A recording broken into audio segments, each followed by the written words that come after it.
Welcome.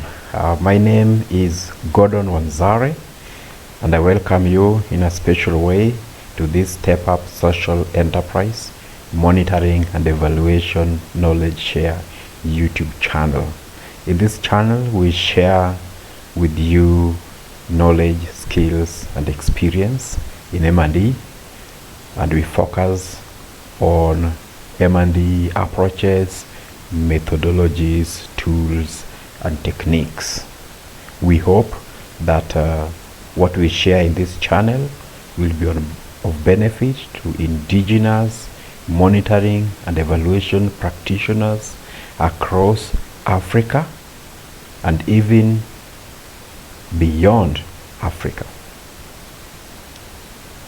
We'll be sharing various topics in M&E, and if you have any specific area or topic that you may want us to talk about and learn together, please email us. Our email address is on the screen, and we'll be very much happy to hear from you. This session, we are going to share with you how to come up with a log frame or how to develop a log frame. We'll not go into the details of what a log frame is, because we believe that we all know what a log frame is. But if you want to learn more about log frame, there are other resources, there are other materials you can always read. But we want to share with you the process of developing a log frame, and that process is called logical framework approach. I'm very sure that we are familiar with the log frame template. As you all know, it has rows and columns.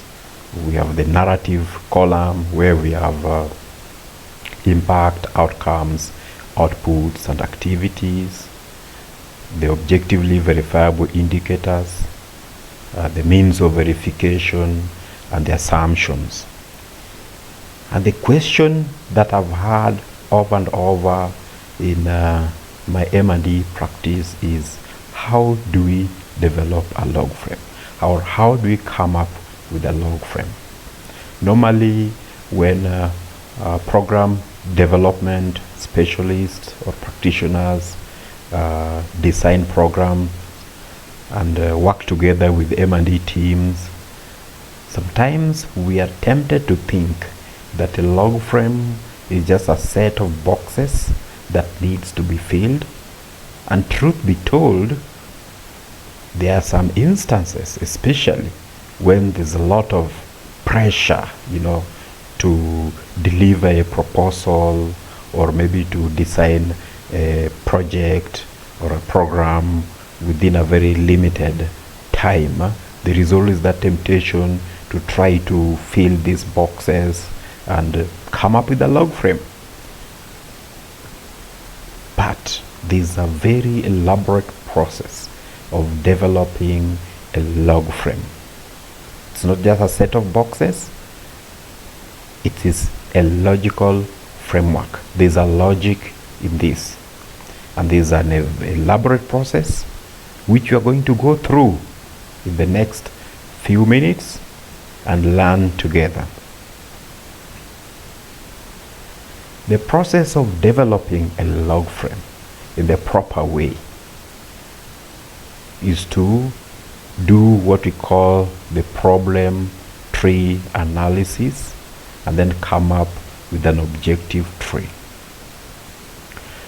The problem tree, as you can see in the screen, is basically a tree, but we all know that a tree has the trunk, a tree has roots, and a tree has branches and sub-branches.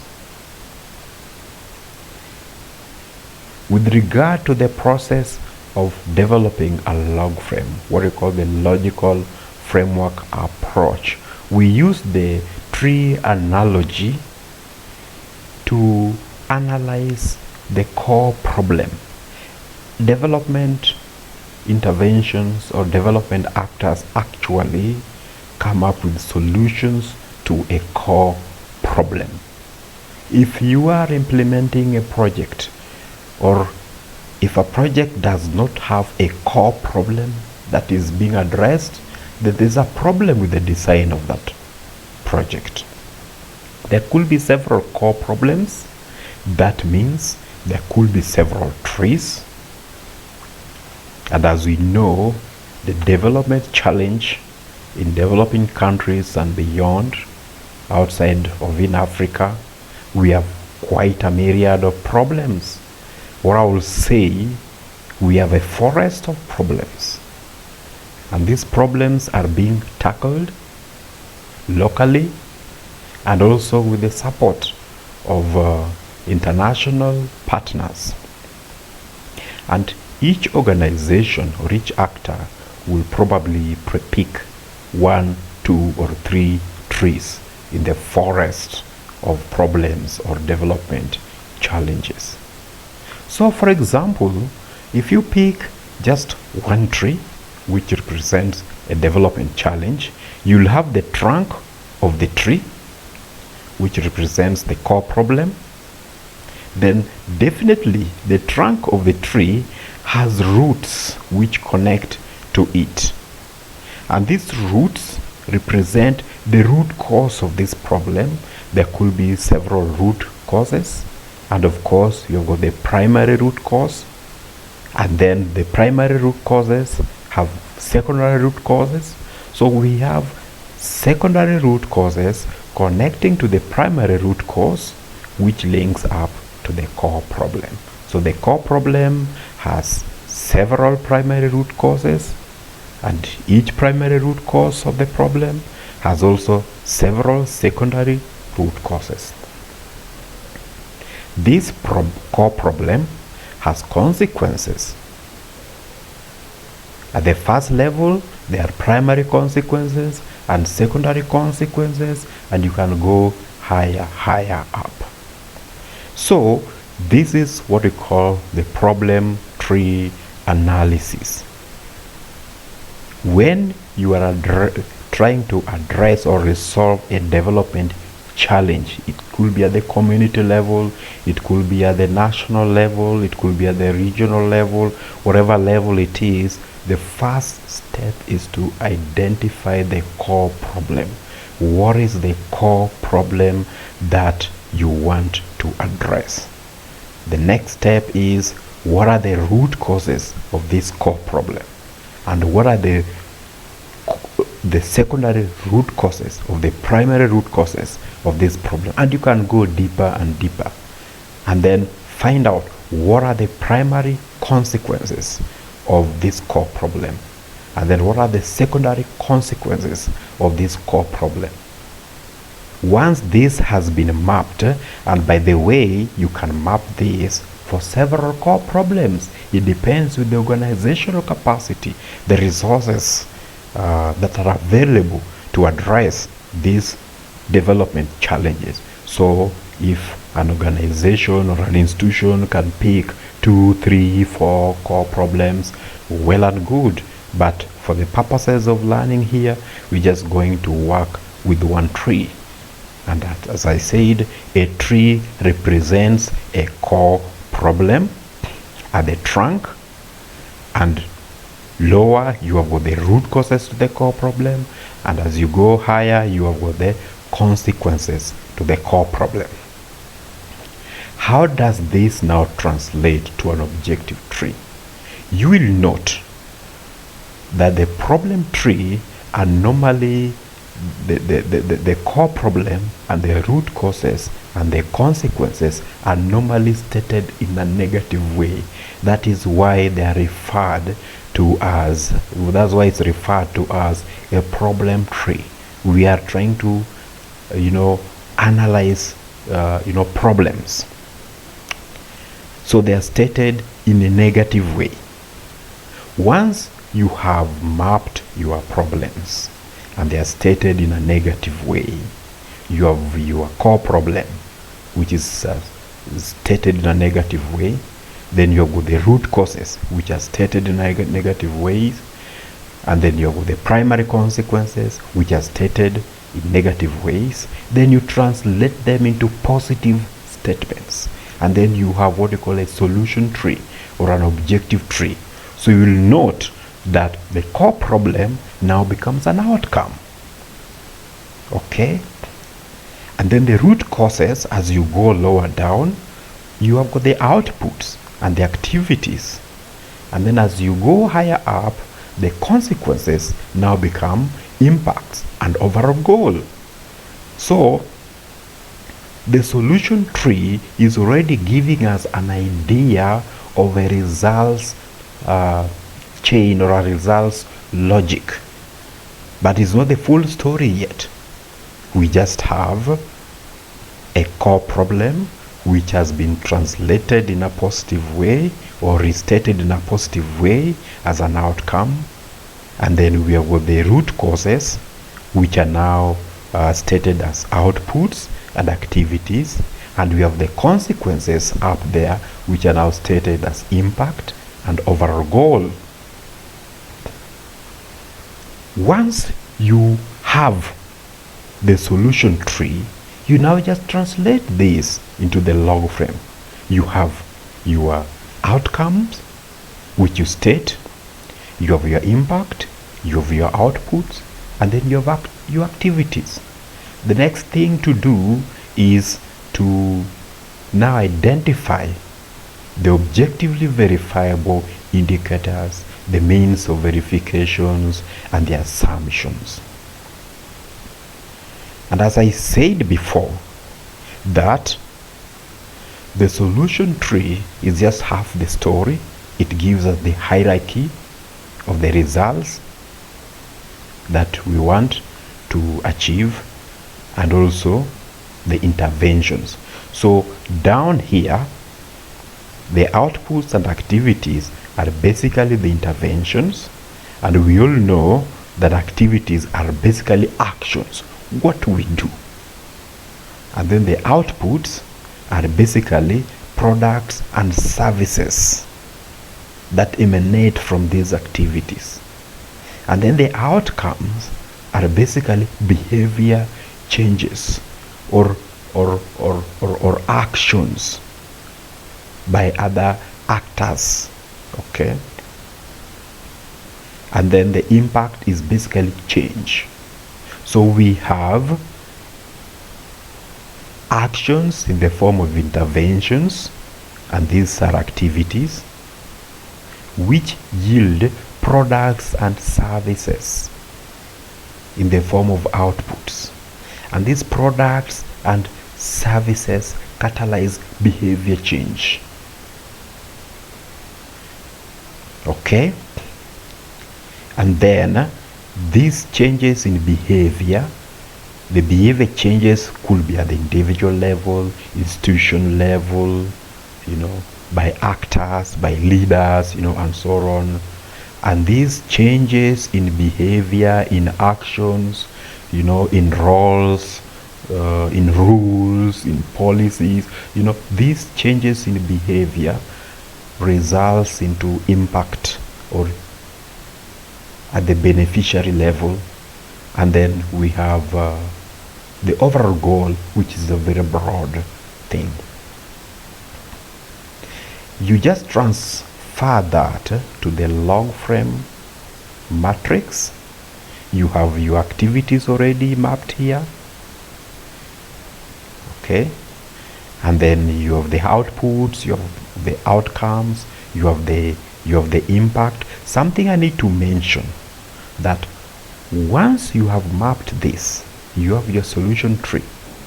It is not always obvious that whatever is mapped here is translated to the log frame matrix.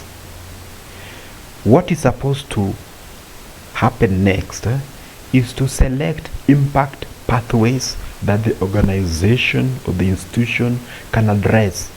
The organization or institution or a project may not address everything. that is here. For instance, you can have an activity starting at this point all the way to an outcome. So if you follow these arrows, you notice that even to achieve an overall goal up here, there are various pathways. Okay, you can have an activity, this one here, the far right, to an output, then the outcome, then impact, then you know, you go to the right, and then you even come, you know, somewhere here. So there are various pathways to change. So it is upon the organization to do some kind of internal assessment, look at their capacity, and then decide which pathway can they pursue. Because, truth be told, there are other organizations, there are other institutions that are also trying to work on this, and maybe they're working on some of these pathways. Okay, but once that pathway is identified, and I said you can have several of these trees depending on the capacity of the organization in terms of resources, in terms of skills. You can have several, maybe 2, 3, 4 trees, okay, with 2, 3, or 4 outcomes or so. And then once you've identified the pathways, and then you might even find that maybe you find that an outcome in one tree is leading to an impact, and then there's another impact in another tree which is also as a result of the outcome in another tree. Okay, so that's why I said that's why you find instances where you have an outcome leading to maybe several impacts and and so on. Yeah, so once you have your narratives, you have your activities, outputs, outcomes, and impact, the next step is now to find out how you are going to measure these narratives. Okay, how are you going to measure your impact? How are you going to measure your outcomes? How are you going to measure outputs? And then how are you going to measure activities? I've had statements, before that a log frame, when you're developing a log frame, you start filling it from up. You start with the impact, then the outcomes, then the outputs, then the activities.